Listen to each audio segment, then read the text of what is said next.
रस्ता पाण्याने धुतात रस्ता।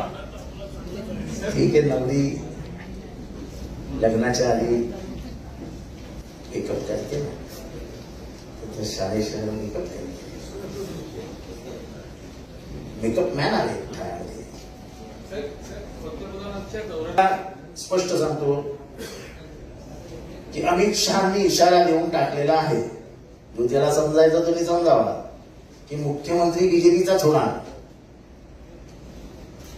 आणि केंद्रातलं सरकार 2029 साली फक्त कमळाचं असणार।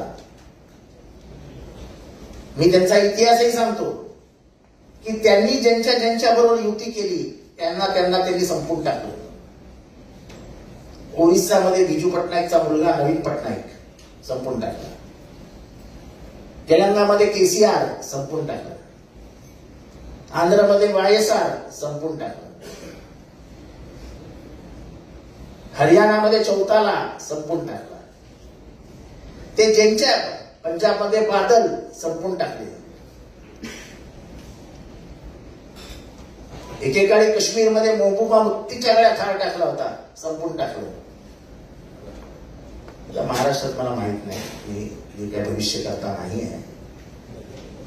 महाराष्ट्रात अजून एक परिस्थिती तशीच आहे की अजित पवारांनी वक्तव्य केले की 80-85 जागा जर मिळाल्या नाही